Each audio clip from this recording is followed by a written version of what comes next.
be asking, how do I come up with ideas for products? Well, there's lots of places where I get my ideas for products. I just want to share a few of them with you that may help you out when you're trying to come up with an idea. One is your everyday life. I mean, you can just walk around your house or whatever you encounter. I mean, I have this happen all the time. I'm in the store with my wife and we're in some sort of boutique and I see something cool. I'm like, what the heck is that? Never seen that before.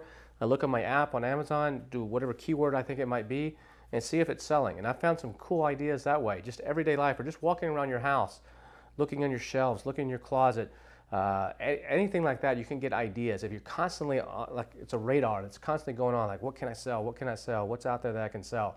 You can also look at reviews on Amazon of products that you're passionate about. So maybe there's some products that you buy regularly, and just go look at the reviews on Amazon and see if what people are saying in the reviews. Because a lot of times people say, you know, I wish there was a product that did this, or I wish this particular product, if they would just add this one little thing. You can get some great ideas, but just by reading other reviews. You can use the Helium 10 Chrome extension, use the review downloader and download stuff and actually analyze them like we've showed you in another module. But you don't even have to take it to that extent. Just reading reviews, you can spark your imagination, spark some ideas. Another place is once you've been selling for a while, you can look at your sponsored ad reports. So if you've been running advertising and say you've been running what's called an automatic ad campaign, you can actually download those reports from Amazon. And I've actually found, I did a crepe maker out of that. And I found that because I was selling a tortilla press. And then the tortilla press in the automatic campaign, I started seeing that I was getting impressions for a crepe maker. And I was like, crepe maker? People that want a crepe maker are buying a tortilla press. So I looked up crepe maker using Helium 10, some of the tools, like, holy cow, there's a great opportunity here to sell a crepe maker. So I got that idea just by looking at my sponsored ads reports for automatic ads, and get some ideas from there. You can also go to sites like Trend Hunter. Trend Hunter is a site that aggregates a lot of these like cool and upcoming products, and you can get some ideas there. You can go to handmade sites like Etsy or even Amazon Handmade or Pinterest. Those are great places to actually where people are pinning different ideas and pinning different things, and you can see what's popular there, what's getting a lot of traction. And a lot of times those products are not on Amazon. You can modify them slightly and see what's popular there and put it on Amazon. And you get great feedback there as well by reading the reviews and seeing what people are commenting on. Another place is Kickstarter or Indiegogo. These are websites where people launch products. Usually they're trying to raise money to launch a product. Now, about 95% of the products that launch or that go on those sites actually never make it to market. Because they don't fund, because the people that are doing these campaigns don't understand the algorithm, don't understand how you got to market these campaigns to make them work. But that doesn't mean it's a bad product. Sometimes a lot of these failed Kickstarter, Indiegogo campaigns, you can see it's like some really great opportunities. They just didn't know how to market it, didn't know how to really push it right. And as long as there's not a patent on that, you can maybe go out and do it.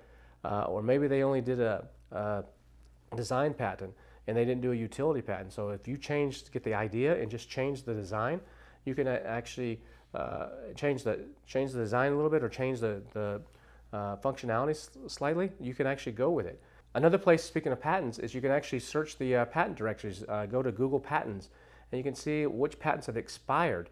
And sometimes these expired patents are great opportunities to come out with product ideas. Another place is you can actually get on a plane and fly over to some of these fairs. In the United States, you have like the ASD show that's held twice a year in Las Vegas, and they have a section called Source Direct, where all these factories, mostly from China, but some from Korea and other countries, come in and display their stuff. And you can just walk through there and get some ideas. Or you can go all the way to China and go to like the Yiwu market over in China. And the Yiwu market is a year-round market. It's only closed 1 or 2 days a year. It's like 70,000 different booths. Each of these like little 10 by 10 stalls, and all kinds of products. I mean, they call it the Christmas capital of the world. It's one of the whole sections, all Christmas products. But you can find all kinds of stuff there. Now, most of the stuff there is a little bit cheaper, but you can still find some gems there. But a lot of the stuff is more of the under $20 range, but it can be a great place to go. Also, the Canton Fair that's in Guangzhou, China, twice a year. The Canton Fair is over about a 3-week period. It's so big, they have to do it in 3 phases. And I don't know the exhibitor count. It's some crazy number, 60, 100,000, something like that. over the 3 phases. And each phase is about 5 days long. It's 3 huge halls, like the size of like 10 football fields each, with multiple floors. And each of these phases specializes in a product. So if you go to Canton Fair's website, you can actually see like phase 1 has this type of product, and phase 2 has this type of product, and phase 3 has this type of product. For most Amazon sellers, the most common phase is phase 2. And you can go over there and you can walk the floors and get ideas. I've gone there with looking for specific stuff where I zero in on a certain manufacturer and I want to talk to them face to face. And the good thing there is you can touch the samples, you can hold them, you can oftentimes walk away with samples. You might either for free or you might have to pay a small fee. But the Canton Fair is great. Then also in Hong Kong, in between the Canton Fairs and around that same time, Canton Fair is usually in April and October. There's other fairs, the Global Sources Fair and stuff. And sometimes these fairs, I just walk around. I have no mission. And I just like, that looks cool, that looks cool. And I have my app on my phone and I'm just punching it in, like seeing if there's an opportunity.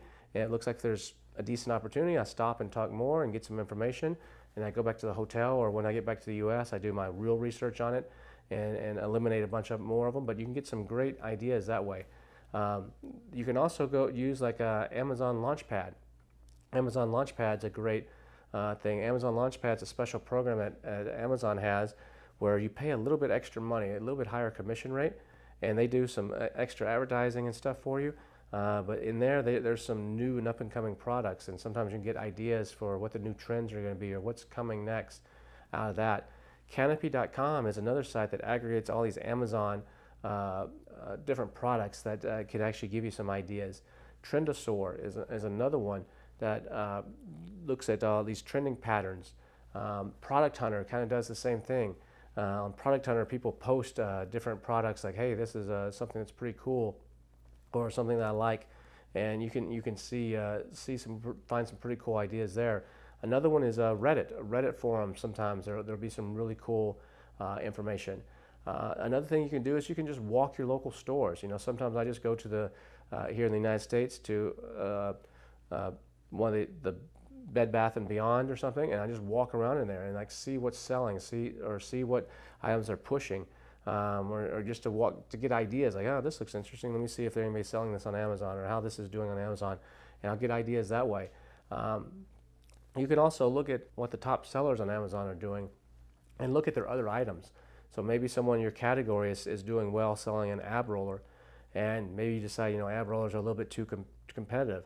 But you take a look at their storefront page on Amazon, you click on their name and go to their storefront page, and you can see, hey, they're selling workout gloves and a pull-up bar and some other stuff, and you can get ideas that way by seeing what your competition is selling. Another way that you can get a lot of ideas is by using the Black Box tool from Helium 10. So you can just go into the Helium 10 tool, into Black Box, and type in either by product or by keywords, and type in the different parameters that we show you in the course in another module, and you can find all kinds of ideas that way.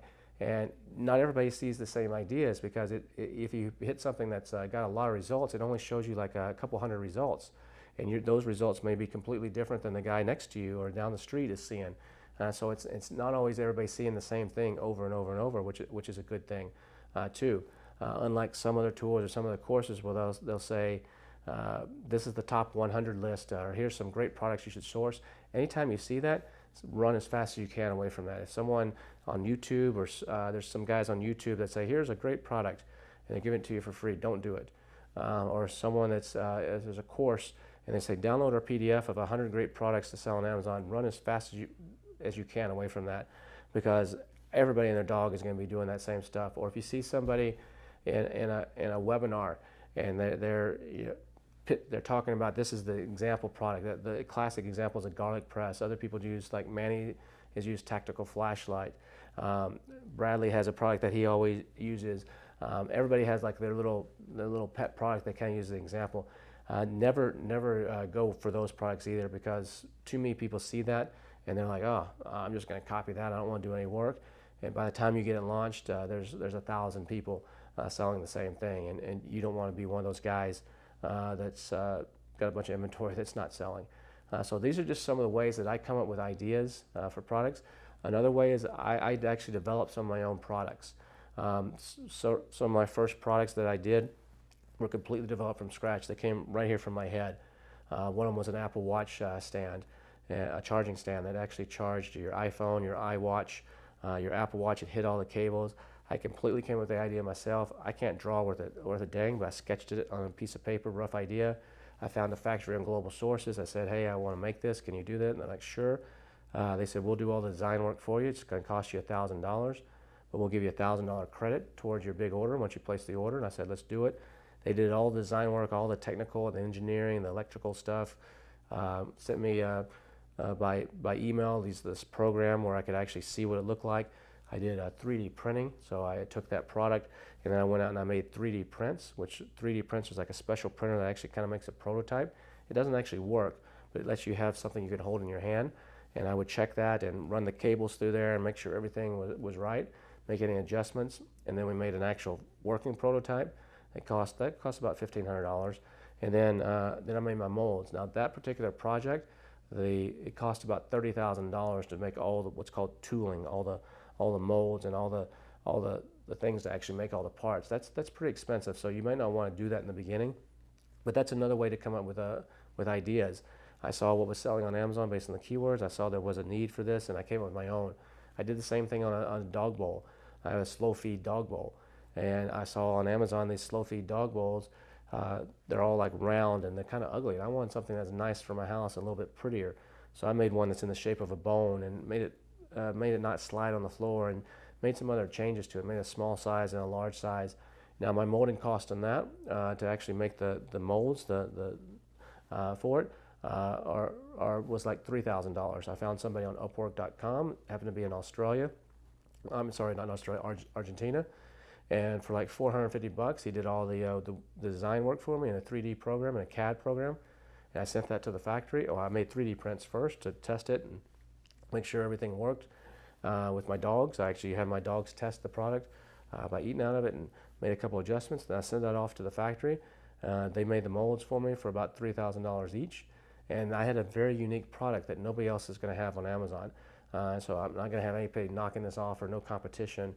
And it's totally different. So that's another way you can come up with ideas as well.